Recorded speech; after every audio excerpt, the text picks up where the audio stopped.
Good afternoon. आज जो आपका पेपर हुआ है 15वां NTSP फिजिक्स की टेस्ट सीरीज वाला, उसका डिस्कशन हम लोग करेंगे।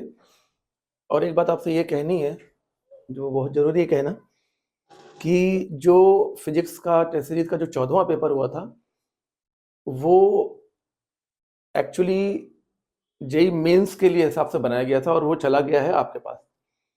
तो वो पेपर एक कठिन पेपर हो गया है, कैलकुलेटिव पेपर हो गया है। उसमें कॉन्सेप्ट उतना कठिन नहीं है जितना कैलकुलेशन ज़्यादा हो गया है। तो और कुछ क्वेश्चन कठिन भी हैं और कैलकुलेटिव भी हैं। तो ऐसा पेपर नहीं होना चाहिए था, लेकिन फिर भी ये एक एरर टाइप की मान लीजिए जो 14वें पेपर में हुई, और आगे से हम लोग इस बात का विशेष ख्याल रखेंगे। क्योंकि जब 14वां पेपर मैंने देखा, समझा उसको, कैलकुलेशन उसका देखा, तो मुझे लगा कि आप कैसे इसको सॉल्व कर पाए होंगे। मुझे लगता है कि 25 क्वेश्चन से 30 क्वेश्चन के बीच में ही कर पाए होंगे, क्योंकि कैलकुलेशन था ज़्यादा।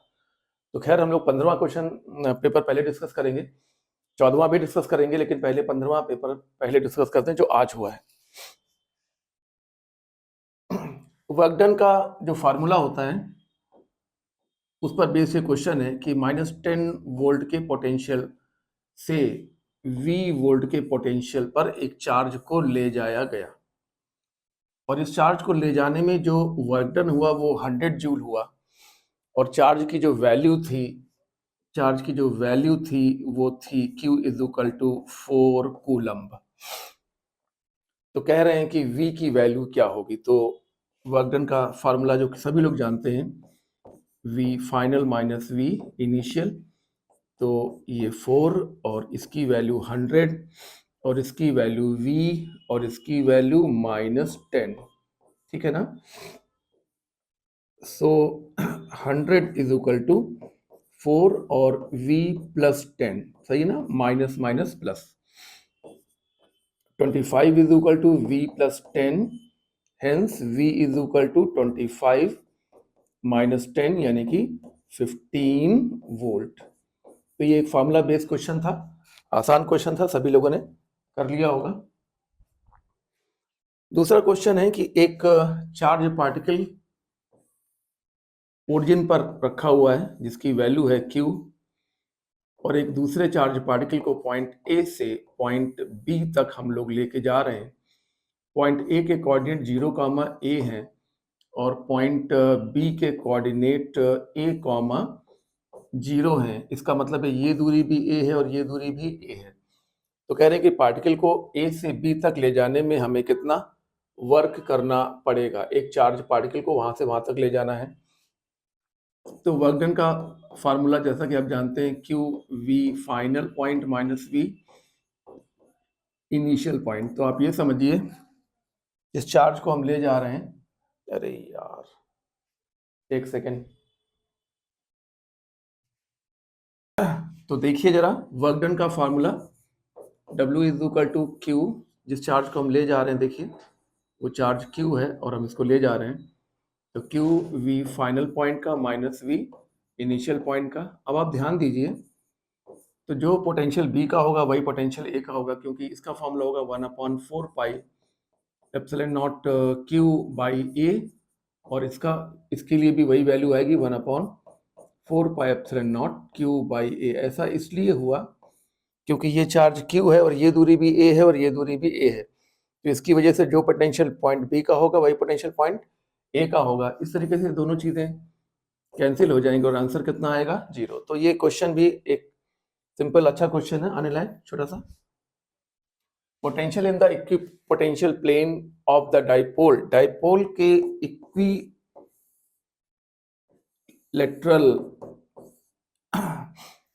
इक्वेटोरियल प्लेन, ये देखिए ये इसका इक्वेटोरियल है और यहाँ पर पोटेंशियल की बात कर रहे हैं। तो आपको अच्छी तरह पता होगा कि यहाँ पर पोटेंशियल इसकी वजह से जितना होगा, ये दूरी मान लो D है, और इसकी वजह से कितना होगा, ये दूरी मान लो D है। तो एट पॉइंट A, वैसे भी आप डायरेक्ट आंसर कर सकते थे, क्योंकि ये इक्वेटोरियल लाइन है और इक्वेटोरियल लाइन पर पोटेंशियल जो होता है वो सेम होता है। फिर भी आप लिखना चाहते हैं तो लिखिए 1/4 pi epsilon naught plus Q की वजह से अपॉन डी और माइनस क्यू की वजह से 1/4 pi epsilon naught Q by D with minus sign. तो हाँ, इसकी वजह से पॉजिटिव पोटेंशियल, इसकी वजह से उतना ही नेगेटिव बनेगा, तो दोनों कट जाएंगे और आंसर आ जाएगा 0। हालांकि ये करने की आवश्यकता नहीं थी, क्योंकि आप लोग डायरेक्टली जानते हैं कि डायपोल की इक्वेटोरियल लाइन पर पोटेंशियल 0 होता है, ठीक है ना। A hollow metal sphere of radius 5 cm is charged such that potential on its surface is 10 volt। तो सेंटर पर पोटेंशियल कितना होगा? तो अगर हालो स्फीयर है तो आप अच्छी तरह जानते हैं कि जो पोटेंशियल अंदर होता है वो सरफेस के पोटेंशियल के बराबर होता है। तो अगर सरफेस का पोटेंशियल 10 वोल्ट है तो अंदर हर जगह पर पोटेंशियल 10 वोल्ट ही होगा, यानी कि सेंटर पर पोटेंशियल भी 10 वोल्ट ही होगा। तो ये भी एक जानकारी जिसके पास होगी उसने कर लिया होगा। यहाँ पर देखिए एक इक्विपोटेंशियल सरफेस है -10 वोल्ट पर, और फिर कुछ इक्विपोटेंशियल सरफेस है -15 वोल्ट पर, -20 वोल्ट, है ना, और माइनस का 25 वोल्ट, और ये एक इक्विपोटेंशियल सरफेस है जो कि माइनस के 30 वोल्ट पर है। तो पॉइंट P पर और पॉइंट R पर फील्ड की डायरेक्शन क्या होगी? तो आप अच्छी तरह जानते हैं कि जो इलेक्ट्रिक फील्ड होती है वो हमेशा इक्विपोटेंशियल सरफेस के परपेंडिकुलर होती है। तो ये देखिए यहाँ पर, और from high potential to low potential होती है, ऐसे जाएगी, और फिर ये फील्ड इन सभी के परपेंडिकुलर होता हुआ, देखिए बिल्कुल परपेंडिकुलर होता हुआ, और यहाँ पर पहुंचकर फिर बिल्कुल परपेंडिकुलर हो जाएगी, क्योंकि जो इक्विपोटेंशियल क्योंकि जो इलेक्ट्रिक फील्ड होती है, ये हम हटा रहे हैं, यहाँ पर इरेजर गड़बड़ हो रहा है इसलिए हमको ऐसे हटाना पड़ रहा है। आप इस लाइन को देखिए, ठीक है ना, ये देखिए परपेंडिकुलर, फिर यहाँ भी परपेंडिकुलर, फिर यहाँ भी परपेंडिकुलर, और यहाँ पर पहुंचकर यहाँ भी बिल्कुल परपेंडिकुलर, ठीक है, और from high potential to low potential. तो आप समझ गए, पॉइंट P पर जो फील्ड होगी वो लेफ्ट की तरफ होगी, और पॉइंट R पर जो फील्ड होगी वो अपवर्ड होगी, और बीच में किधर होगी ये पूछा ही नहीं गया है, तो उसको बताने की आवश्यकता नहीं। लेकिन ये हमको पता होना चाहिए कि जो फील्ड लाइन आप देख रहे हैं ये यहाँ भी परपेंडिकुलर होगी, यहाँ भी परपेंडिकुलर, और इसके भी परपेंडिकुलर, और यहाँ जाके घूमते हुए इसके भी जितनी भी इक्विपोटेंशियल सरफेसेस होंगी इलेक्ट्रिक फील्ड लाइन उनके परपेंडिकुलर होगी। अच्छा क्वेश्चन है। Electric potential at centre certain distance from a point charge 600 volt and electric field is 200 volt, the distance of point charge कितनी होगी? ये मान लीजिए एक पॉइंट चार्ज है और यहाँ से कुछ दूरी पर इलेक्ट्रिक फील्ड और पोटेंशियल के मान दिए हुए हैं, तो कह रहे हैं कि डिस्टेंस की वैल्यू क्या होगी। तो इस पॉइंट को मान लीजिए हम P मान लेते हैं, तो at point P electric field will be equal to 1/4 pi epsilon naught Q by R square, और potential will be equal to 1/4 pi epsilon naught Q by R। तो अगर हम इन दोनों को डिवाइड कर देते हैं तो ये आ जाएगा R/R स्क्वायर। इसकी वैल्यू दी है 200 और इसकी वैल्यू दी है 600 is equal to 1/R। So we can say that 1/3 is equal to 1/R, so you can say that R is equal to 3 metre, ठीक है ना। तो ये अच्छा क्वेश्चन, सिंपल सा क्वेश्चन है। हो सकता है ये क्वेश्चन कुछ लोगों ने गलत भी कर दिया हो सकता है कुछ बच्चे ये क्वेश्चन समझ ना पाए हो कि हमें सिर्फ कुछ नहीं करना है, उस पॉइंट पर E लिखना है, उस पॉइंट पर V लिखना है, और दोनों में एक रिलेशन डिफाइन करके आंसर निकाल लेना है, हो जाएगा आराम से। The potential difference between a cloud and the earth is 10⁻7 volt. देखिए ये क्लाउड्स हैं और ये अर्थ है, और इनके बीच जो पोटेंशियल डिफरेंस डेल्टा V है वो 10⁻7 वोल्ट है, ऐसा कहा जा रहा है। अब एक चार्ज है जो वहां से यहाँ पर ट्रांसफर किया गया, इस चार्ज को वहां से यहाँ ट्रांसफर करने में कितनी एनर्जी का डिसिपेशन होगा? तो एनर्जी का डिसिपेशन यानी कि change in potential energy will be equal to Q V2, इसको आप ऐसे भी लिख सकते हैं, देखिए, और थोड़ा सा डिफाइन कर दें, U2 माइनस U1, और U2 का मतलब है Q V2 और U1 का मतलब है Q V1, तो आप Q कॉमन ले सकते हैं, तो आ जाएगा V2 माइनस V1। ये पोटेंशियल डिफरेंस हो गया। कितना चार्ज है? 100 कूलम, और पोटेंशियल डिफरेंस कितना है? 10⁻⁷। तो एनर्जी का डिसिपेशन होगा 10⁻⁹ जूल। क्लियर हो गया है आपको? अच्छा क्वेश्चन है। Electric potential at centre of charge hollow metal sphere. Hollow metal के स्फीयर पर जो पोटेंशियल सरफेस के लिए होता है, सरफेस पर होता है, वही अंदर होता है। तो जो पोटेंशियल यहाँ होगा वही पोटेंशियल यहाँ होगा। यहाँ भी है तो यहाँ भी V होगा, यहाँ भी V होगा, सेंटर पर भी V होगा, यहाँ भी V होगा। जो सरफेस पे होगा वही अंदर होगा, same as that of surface. ये क्वेश्चन भी कॉन्सेप्चुअल थ्योरी क्वेश्चन है। Parallel plate capacitor with air filled between the plates charge to the potential of 500 volt, और तब उसको इंसुलेट कर दिया गया। उसके बाद डाइलेक्ट्रिक स्लैब उसके अंदर डाल दिया गया, और potential difference between the plates become 75 volt. पहले जब इसको चार्ज किया गया कितने वोल्ट से बताओ? 500 वोल्ट से चार्ज किया गया। इसका potential difference V is equal to होगा 500 वोल्ट। ठीक है ना? अब बैटरी को हटा दिया गया, बैटरी को काट दिया गया, है ना? बैटरी को काट दिया गया और दोनों प्लेटों के बीच में एक डाइलेक्ट्रिक प्लास्टिक की स्लैब को डाल दिया गया। अच्छा, क्योंकि बैटरी हट गई है तो चार्ज में कोई चेंज नहीं होगा, तो नया चार्ज पुराने चार्ज के बराबर रहेगा। पुराना चार्ज Q है, नया चार्ज Q डैश Q के बराबर रहेगा। अच्छा, जो नई कैपेसिटी हो वो K टाइम्स हो जाएगी, क्योंकि जब डाइलेक्ट्रिक पूरे में भर देते हैं तो जो कैपेसिटेंस होती है वो K टाइम्स हो जाती है। अब आ जाइए V डैश फाइंड करें, तो V dash is equal to Q dash by C dash. तो Q में तो कोई चेंज हुआ नहीं, और ये KC हो गया, और ये Q बाई C मतलब पहले वाला V, तो ये V बाई K हो गया। अब V डैश की वैल्यू आपकी 75 दी है, और V की वैल्यू आपकी 500 दी है, अपॉन में K आ गया। तो डाइलेक्ट्रिक कांस्टेंट की वैल्यू आ गई 500 अपॉन 75। तो इसको अगर हम 25 से काटें तो ये 20/3 आ जाएगा, और डाइलेक्ट्रिक कांस्टेंट की ना कोई यूनिट होती है और ना कोई डायमेंशन होती है। क्वेश्चन अच्छा है। The kinetic energy of electron which is accelerated in the potential difference of 100 volt। तो आप जानते हैं gain in kinetic energy is equal to होता है Q डेल्टा V, और इलेक्ट्रॉन की बात है तो 1.6 इंटू 10⁻⁻19, और डेल्टा V की वैल्यू है 100 वोल्ट पोटेंशियल डिफरेंस। तो ये आ गया 1.6 इंटू 10⁻⁻17 जूल। ऑप्शन चॉइस कर सकते हैं आप लोग आराम से। ये देखिए पहला ऑप्शन हो गया। तो ये क्वेश्चन भी आपका फॉर्मूला बेस्ड क्वेश्चन था।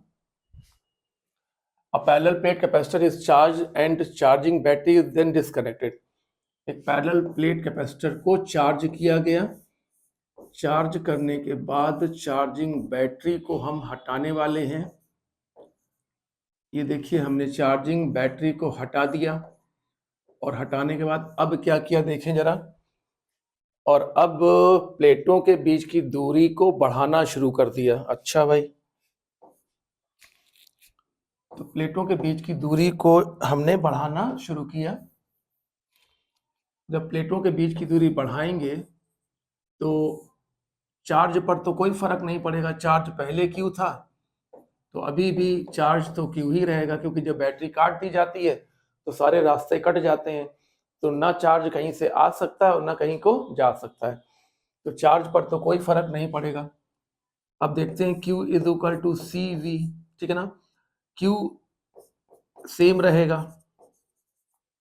जब Q सेम रहेगा यानी कि C और V का प्रोडक्ट भी सेम रहेगा। C और V का प्रोडक्ट सेम रहेगा यानी कि जो V होगा वो इनवर्सली प्रोपोर्शन टू C होगा। V inversely proportion to C होगा यानी कि V inversely proportion to epsilon naught A, और बाई D ऊपर जाएगा। C का मान, C का फॉर्मूला बोलो, epsilon naught A by D, तो D ऊपर जाएगा यानी कि V डिस्टेंस के डायरेक्टली प्रोपोर्शनल होगा, तो डिस्टेंस जैसे जैसे बढ़ती जाएगी वैसे वैसे पोटेंशियल डिफरेंस भी बढ़ता जाएगा। ये क्वेश्चन अच्छा है, कुछ लोगों का सही और कुछ लोगों का गलत होने की पॉसिबिलिटी बनती है। अब यहाँ पर एक सर्किट दिया हुआ है, इसका नेट कैपेसिटेंस हमको फाइंड करना है। पहले हम यहाँ सर्किट बना देते हैं पहले, फिर बताते हैं, ठीक है।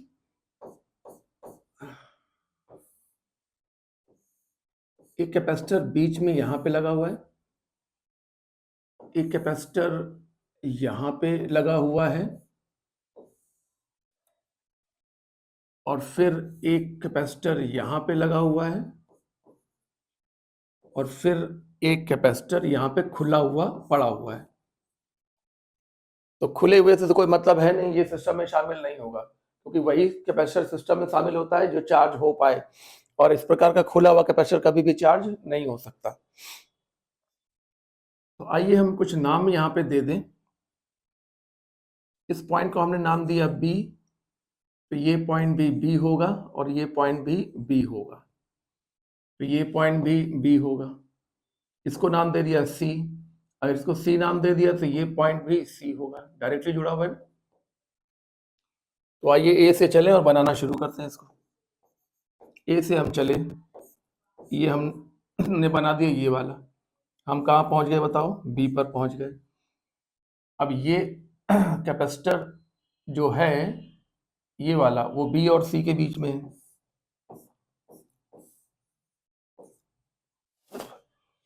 ये कैपेसिटर B और C के बीच में हमने ये वाला बना दिया, ये कैपेसिटर भी B और C के बीच में है, तो ये भी हमने बना दिया।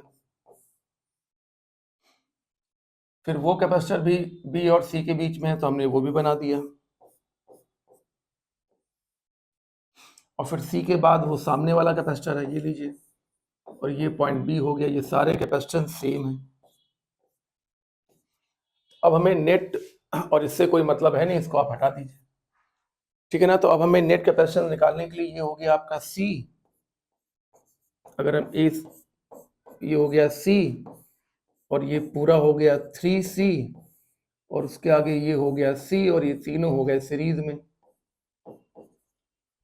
कुछ लोगों ने ये क्वेश्चन गलत भी किया होगा, क्योंकि हो सकता है वो इस नेटवर्क को ठीक ना कर पाए हों, क्योंकि नेटवर्क, अच्छा एक बात और बता दें, नेटवर्क को ठीक करने के लिए जहाँ जहाँ पर ज्वाइंट होते हैं वहाँ पर नंबरिंग कर देनी चाहिए। तो जैसे हमने यहाँ नंबरिंग की B, तो ये भी B होगा, क्योंकि सीधा तार है, ये भी B होगा। हमने फिर यहाँ नंबरिंग की C, तो अगर ये C नंबरिंग की, तो यहाँ भी ये भी C होगा, मतलब इसका पोटेंशियल भी C के पोटेंशियल के बराबर होगा। और अगर यहाँ नंबरिंग B की है तो ये भी B होगा। जहाँ तक आइडियल वायर लगा होता है वहां तक ना पोटेंशियल ड्रॉप होता है ना पोटेंशियल गेन होता है। तो अब सीरीज का कॉन्सेप्ट आप लोग जानते ही हैं, 1/C1 plus 1/C2 plus 1/C3। तो ये हो गया आपका 1/4 प्लस 1/12 प्लस 1/4। तो ये 3 plus 1 plus 3, so this becomes 7/12। तो इसको रेसिप्रोकल कर दीजिए, तो C नेट बिकम 12/7 फैरड या माइक्रोफैरड, देख लेते हैं, माइक्रोफैरड। तो ये एक अच्छा क्वेश्चन माना जाएगा, जो कई लोगों ने हो सकता है मिस कर दिया हो। कह रहे हैं कितनी एनर्जी स्टोर होगी, तो U is equal to half, और V दिया है, और C, तो CV स्क्वायर कर लेते हैं, हाफ CV स्क्वायर, हाफ, और ये है 900 पिको है भाई, पिको यानी कि 10⁻⁻12, और V स्क्वायर यानी कि 100 का स्क्वायर, ठीक है ना। तो ये हो गया 450 इंटू 10⁻⁻12 और 10⁻⁴। तो 450 इंटू 10⁻⁻8 यानी कि 4.5 into 10⁻⁻6 joule. 4.5 into 10⁻⁻6 joule, option आ जाएगा थर्ड आपका, ठीक है ना। बिल्कुल ठीक है। Capacitor can be given only a limited amount of charge, बिल्कुल सही है। किसी भी कैपेसिटर को हम जितना चाहें उतना चार्ज नहीं दे सकते। उसके एक चार्ज सहने की क्षमता होती है। अगर हम उस क्षमता से ज़्यादा चार्ज उसको देंगे तो वो बर्न कर जाएगा, डैमेज कर जाएगा। Charge store by the capacitor depends on the shape and size of the plate of the capacitor and surrounding medium. Q is equal to CV और C is equal to epsilon naught K A by D और into potential difference. तो जो charge होता है वो उसके shape और size पे डिपेंड करता है और मीडियम पर भी डिपेंड करता है। तो ये बिल्कुल सही है। तो दोनों स्टेटमेंट बिल्कुल सही हैं, लेकिन ये इसको सही से एक्सप्लेन नहीं कर रहा है। दोनों बातें सही हैं पर नीचे वाला स्टेटमेंट ऊपर वाले को एक्सप्लेन नहीं कर रहा है। तो क्या कहेंगे? दोनों सही हैं लेकिन एक्सप्लेनेशन नहीं हो पा रहा है। एक्सप्लेनेशन ये होना चाहिए कि एक कैपेसिटर की चार्ज बियर करने की एक लिमिट होती है और अगर हम उसको उससे ज्यादा चार्ज देते तो वो डैमेज कॉज करेगा, डैमेज हो जाएगा। पोलर मॉलिक्यूल है permanent dipole moment. Polar molecule, ये देखिए पोलर, एक तरफ माइनस चार्ज एक तरफ प्लस चार्ज, ये परमानेंट डाइपोल मोमेंट होता है। ऐसे मॉलिक्यूल्स को हम लोग पोलर मॉलिक्यूल्स कहते हैं, ठीक है ना। और इसमें लिखा हुआ है कि पोलर मॉलिक्यूल में पॉजिटिव और नेगेटिव कॉन्सेंट्रिक होते हैं। यही तो गड़बड़ हो गया, पॉजिटिव और नेगेटिव कॉन्सेंट्रिक नहीं होते हैं। अगर कॉन्सेंट्रिक होंगे तो डाइपोल बन ही नहीं पाएगा, ऐसे होते हैं। तो ये सही है और रीजन गलत है तो एक्सप्लेनेशन का सवाल ही नहीं उठता। असर्शन सही है और रीजन गलत है तो एक्सप्लेनेशन का सवाल नहीं है, ठीक है। The capacity of parallel plate capacitance depends on C is equal to epsilon naught KA by D। हमने डाइलेक्ट्रिक भर के रखा हुआ है, तो बीच की दूरी पे, सेपरेशन बिटवीन द प्लेट पर डिपेंड करता है। नेचर ऑफ एलिमेंट पर डिपेंड बिल्कुल नहीं करता। पोटेंशियल डिफरेंस पर बिल्कुल डिपेंड नहीं करता। ऑल की कोई बात ही नहीं है, ठीक है ना। C is equal to Q by V जरूर होता है, लेकिन C Q पे और V पे डिपेंड नहीं करता, क्योंकि Q और V खुद ही एक दूसरे के डायरेक्टली प्रोपोर्शनल होते हैं। तो जब हम चार्ज को ट्रिपल कर दें मान लो, तो पोटेंशियल डिफरेंस भी ट्रिपल हो जाता है। तो 3 से 3 कट जाएगा और C में कोई फर्क नहीं पड़ेगा। क्वेश्चन अच्छा है, हो सकता है कुछ लोगों ने इसको सही किया हो और इसको भी सही माना हो, लेकिन ज़्यादातर लोग समझ गए होंगे कि अगर एक ही चॉइस करना है तो हम 1 लगाएंगे, और वैसे भी थर्ड सही नहीं है। स्टेटमेंट है increase in the charge on plate of capacitor means increase in the capacitance. बिल्कुल गलत। हम अभी भी कह चुके हैं कि कैपेसिटर की कैपेसिटेंस उसको दिए गए चार्ज और उसके पोटेंशियल पर डिपेंड नहीं करता। Capacitance is directly proportional to charge. बिल्कुल गलत है, बिल्कुल गलत ही है, मतलब दोनों ही गलत है। चार्ज जो कैपेसिटेंस होता है वो बॉडी के चार्ज और पोटेंशियल पर डिपेंड नहीं करता। तो बोथ स्टेटमेंट 2 नहीं भैया, बोथ स्टेटमेंट 1 एंड 2 फॉल्स। ये पहला हो जाएगा। अच्छा क्वेश्चन है ये। हम इसलिए अच्छा मानते हैं क्योंकि एक फॉर्मूला आप लोगों को पता होगा, Q is equal to CV, यानी C is equal to Q by V। तो कुछ लोगों को लगता है कि ये Q पे डिपेंड करता है और V पे डिपेंड करता है, जबकि C कभी भी Q और V पे डिपेंड नहीं करता। C सिर्फ शेप और साइज पे डिपेंड करता है और डाइलेक्ट्रिक पे डिपेंड करता है। इन दो बातों के अलावा किसी भी बात पर डिपेंड नहीं करता। दो अनलाइक चार्जेस हैं, उनके मिड पॉइंट पर पोटेंशियल फाइंड करना है -Q और +Q के बिल्कुल मिड पॉइंट पर। ये पॉइंट A है, ये दूरी R और ये दूरी R है। तो एट A, पॉइंट A पर जो पोटेंशियल होंगे, दो पोटेंशियल होंगे, एक इसका एक इसका। तो V इज इक्वल टू होगा 1/4πε0 प्लस Q का और ये -Q का 1/4πε0 Q बाई R। ये -Q जो है वो यहाँ पे माइनस लगा हुआ है, तो दोनों कट जाएंगे और आपको मालूम पड़ेगा कि यहाँ का पोटेंशियल 0 होगा। ये बिल्कुल सिंपल क्वेश्चन सभी ने कर लिया होगा। 27 ड्रॉप्स ऑफ सेम साइज की 27 बूंदें मिलकर एक बड़ी ड्रॉप बना रही हैं जिसका रेडियस बनेगा r डैश और चार्ज होगा q डैश। इन सभी पे चार्ज q q q अगर हो और इन सभी का रेडियस r हो, ठीक है ना। इसका किसी एक का पोटेंशियल कैसे लिखोगे? v is equal to 1/4 pi epsilon naught और q बाई r। अब मुझे इसका लिखना है, तो यहाँ पर r डैश बराबर आपको मालूम होगा r की पावर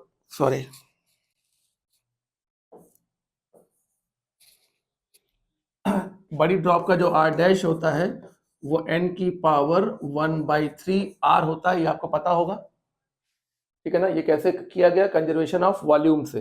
कंजर्वेशन ऑफ मास कह दो या कंजर्वेशन ऑफ वॉल्यूम कह दो या कंजर्वेशन ऑफ मोल कह दो। तो ये जब तुम्हें पता है तो अब इसका v डैश कैसे लिखोगे? 1/4 पाई एप्सिलॉन नॉट, q की जगह पर nq और r डैश की जगह पर n की पावर 1/3 r। तो ये बन जाएगा n की पावर 1 माइनस 1/3 यानी कि 2/3 1/4 pi epsilon naught q by r। तो ये बन गया n की पावर 2/3v, ठीक है ना। इसलिए हम कह सकते हैं कि v डैश और v का जो अनुपात होगा वो n की पावर 2/3 होगा, यानी कि 27 की पावर 2/3 होगा। हमने कई बार इस बात को कहा है कि अगर ऐसा हो जाए तो पहले नीचे वाली पावर को सॉल्व करो फिर ऊपर वाली पावर को सॉल्व करो। तो जब क्यूब रूट लेंगे तो ये क्या बन जाएगा? ये बन जाएगा 3 और अब स्क्वायर करेंगे तो क्या बन जाएगा बताइए? 9। तो ये क्वेश्चन भी ठीक है और कुछ ये जानकारी ना होने की वजह से कुछ बच्चों को इसमें टाइम लग सकता है, लग गया होगा। 2 charges conductor of radius r1 r2, दो कंडक्टर्स हैं जिनका रेडियस रिस्पेक्टिवली r1 और r2 है और इनको एक मेटल के तार से जोड़ा गया, तो इनकी सरफेस पर चार्ज डेंसिटी का अनुपात क्या होगा? देखिए पहले इन पर चार्ज q1 और q2 मान लीजिए और q1 और q2 का सम हम मान लेते हैं कि q के बराबर होगा, ठीक है ना। अब जब मेटल के तार से जोड़ेंगे तो इलेक्ट्रॉन का फ्लो होगा और इसका नया चार्ज q1 डैश और इसका नया चार्ज q2 डैश हो जाएगा। पोटेंशियल दोनों का सेम हो जाएगा जिसको हम लोग बोलते हैं कॉमन पोटेंशियल। रेडियस में कोई फर्क नहीं है, जैसा पहले था वैसा अभी भी है, ठीक है ना। तो q1 डैश और q2 डैश आपको पता है क्या फॉर्मूले होते हैं? q1 डैश बराबर total charge upon total radius into r1 और q2 dash is equal to total charge upon total radius into r2। ये फॉर्मूले नहीं पता है तो तुरंत पता करिए, नहीं तो ये आर्टिकल, इस आर्टिकल के सवाल आपके गलत होने लगेंगे। आइए अब हमको चार्ज डेंसिटी सिग्मा 1 डैश और sigma 2 dash surface charge density का रेशियो पता लगाना है। तो sigma 1 dash upon sigma 2 dash is equal to आप कहेंगे q1 डैश अपॉन a1 और सिग्मा 2 डैश बराबर q2 डैश अपॉन a2 ऊपर चला जाएगा। इस तरीके से q1 dash upon q2 dash और a2 by a1, a2 a1 surface area है, तो q1 dash upon q2 dash is equal to r1 by r2 और a2 बाई a1 मतलब r2 square by r1 square, क्योंकि spherical है तो surface area होगा 4 pi r square. तो ratio बनेगा r2 square by r1 square. Cut करने के बाद क्या आ जाएगा? r2 बाई r1 आ जाएगा। ये क्वेश्चन एक अच्छा इंपॉर्टेंट क्वेश्चन है, कुछ लोगों ने कर पाया होगा, कुछ लोगों का गलत भी हुआ होगा। जिन लोगों ने कैपेसिटर में ये वाला आर्टिकल पढ़ा है जिसका नाम है redistribution of charge between the two sphere after connection with the metal wire, ये मेरे नोट्स में ये पूरा आर्टिकल है और जितने भी क्वेश्चन बताए जा रहे हैं सारे नोट्स में सब रखे हुए भरे पड़े हैं। यहाँ पर देखिए वर्क डन को कंपेयर करना है। Work done is equal to Q V final minus V initial. तो इन सभी डायग्राम्स में फाइनल 40 है और इनिशियल 10 है। देखिए फाइनल 40 इनिशियल 10, ये देखिए 10 40 10 40 नीचे लिखा हुआ है 10 40, तो सभी में आंसर कितना आएगा 30 क्यू आएगा जूल में, यानी कि सभी केसेस में वर्क डन बिल्कुल सेम होगा। In all 4 cases work done will be same, बिल्कुल सही है। अब देखिए ये एक कॉन्सेप्चुअल प्रॉब्लम है कि कैपेसिटर की फेसिंग सरफेस पे हमेशा इक्वल बट अपोजिट चार्ज रहता है, हमेशा इक्वल बट अपोजिट चार्ज रहता है। तो अगर एक प्लेट का चार्ज जाने को तैयार हो तो तभी जा सकता है जब दूसरी प्लेट का चार्ज भी जा सके। तो जब हमने की को ऑन किया, देखिए हम इसको समझिएगा, सवाल समझने वाला है। जब हमने की को ऑन किया तो नेगेटिव ने कहा कि हम इस प्लेट पर चले जाना चाहते हैं, तो पॉजिटिव ने कहा कि तुम चले जाना चाहते हो तो हमको भी जाना पड़ेगा, लेकिन मेरे पास जाने का रास्ता नहीं है, हम नहीं जा सकते, इसलिए तुम भी नहीं जा पाओगे, इसलिए ये नेगेटिव चार्ज वहां नहीं जाएगा। ये नेगेटिव चार्ज वहां तब जाता जब ये पॉजिटिव चार्ज भी कहीं जा सकता, क्योंकि नियम है कि कैपेसिटर की फेसिंग प्लेट्स पर इक्वल बट अपोजिट चार्ज। तो अगर ये जाएगा तो इसको भी जाना पड़ेगा, लेकिन अगर ये जा नहीं सकता तो ये भी जा नहीं सकता, यानी कि यहाँ पर कोई चार्ज नहीं जाएगा।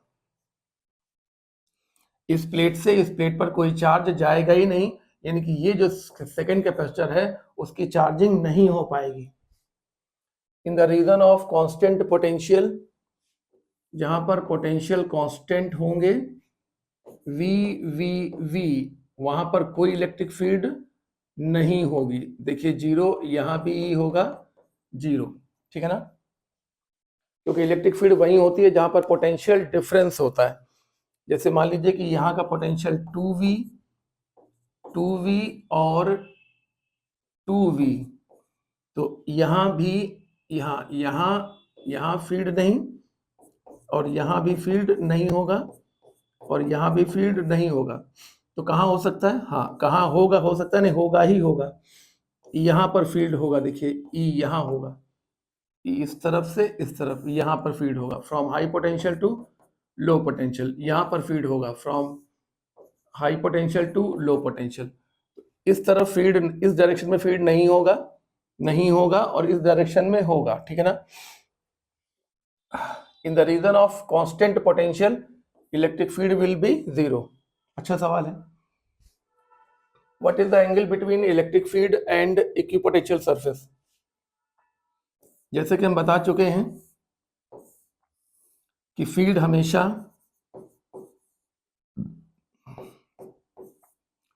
इक्विपोटेंशियल सरफेस के हमेशा परपेंडिकुलर होती है, हमेशा 90 डिग्री पर होती है। फॉर एग्जांपल ये देखिए, ये एक मेटल है और ये दूसरा मेटल है, और ये दोनों मेटल पॉजिटिवली चार्ज हैं।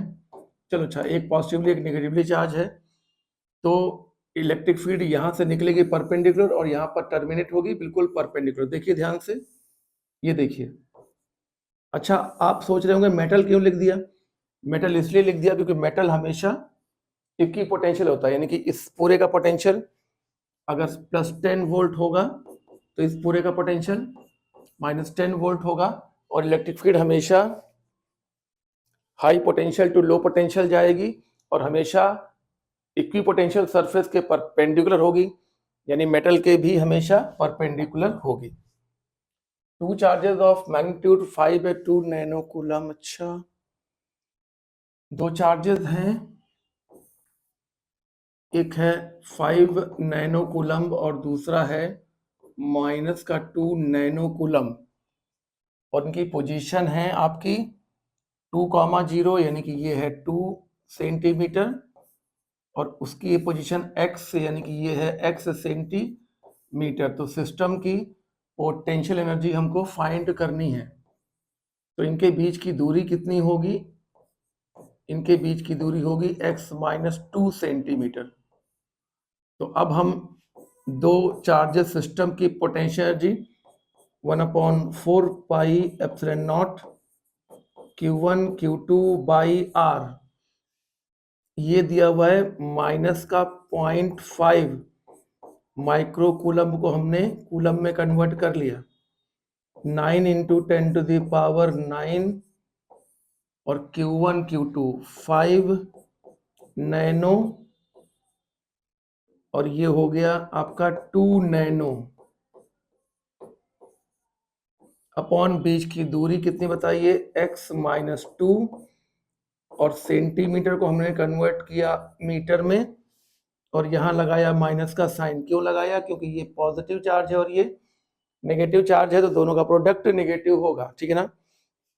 एक तो माइनस से माइनस आपका यहाँ पे कैंसिल हो गया है, तो ये आ गया है 0.5 × 10⁻⁻6।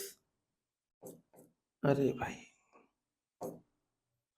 और ये जब इधर आएगा तो हो जाएगा x-2 × 10⁻⁻2 और ये तो कैंसिल हो जाएंगे, तो ये बचेगा इक्वल टू के इधर 9 × 5 × 2 × 10⁻⁻9, ठीक है ना।